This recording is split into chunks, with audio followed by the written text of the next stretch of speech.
a movement to go against the practice of alchemy, not only by the actual Hebrews, but by God himself. And studying the practice of melanin. What I have isolated here is what I'm trying to tell you. That even in the book, Elaine Peggle's book, The Origin of Satan, 1995 or something, she goes and says that in actuality, that the ancient civilization, the whole concept of this evil Satan only came about during the time where the Christians are the one that made it into everything is Satan. Anybody who didn't agree with that Jesus doctrine was named Satan. In her particular book, The Origin of Satan, Elaine Peggles. So she gives the actual information based on, you got a movement. It's a political structure to go against people living on the earth who don't agree with a certain goddamn idea. That's one aspect of it. The other aspect of Satan is nothing but the inner workings of man and melanin.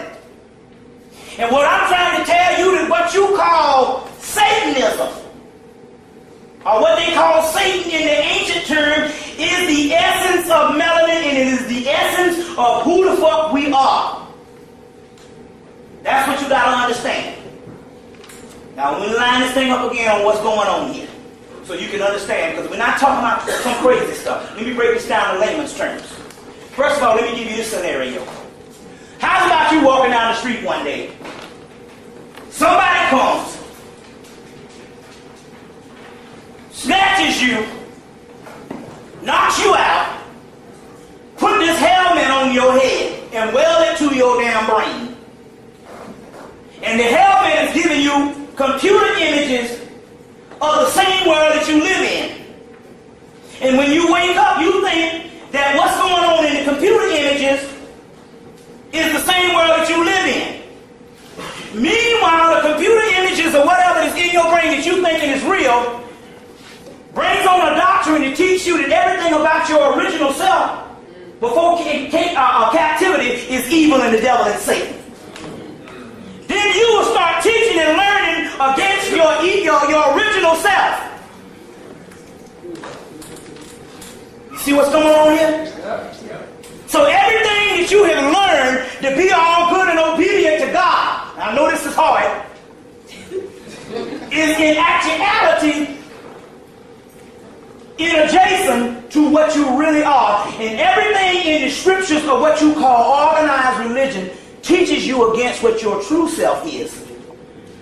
Because when you go and study the origin of your true self, which we're going to get into in a few minutes, it doesn't apply to none of this shit about the evil and all this type of stuff here. You see what I'm saying, on what's actually going on. Now let me get into some of this stuff. So you understand. So now, in actuality, you become a slave. Anybody getting this stuff? Anybody got a question on this right now? I need a question. Somebody that's not sure on this. Before we go on, raise your hand and we'll entertain this. What's this, brother? Yeah. The question I got, when you say evil, yeah, you don't mean like I should be going out being a polygamist, I should be drinking whiskey every day.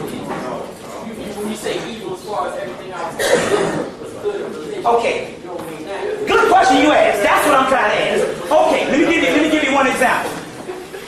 Basically, the reason why you don't do certain things in the civilization is to basically to protect yourself in the civilization. That is just basically political rites of passage to keep you afloat while you're down here. It's more of basically laws that set up to coincide with the world that you live in. But if you were so happen to do those things, I'm here to tell you right now that there will not be any doggone penalties against that in the hereafter. That's the difference. The penalty is now. The penalty would be now based on a certain amount of things. But then again, ultimately, none of that shit makes a difference any damn way. That's what I'm trying to get you to understand also too. Because down here is a fucking prison. You wouldn't ask on how I'm going to behave in a motherfucking trash pile. If you living in the middle of a damn trash pile, it's still a fucking trash pile. You might be able to clean your little square box out better in the trash pile, but you still live in a goddamn trash pile. So ultimately, if this is not real, it don't matter. So I can go out and have sex with all sisters I want, spread that. But you know what? Okay,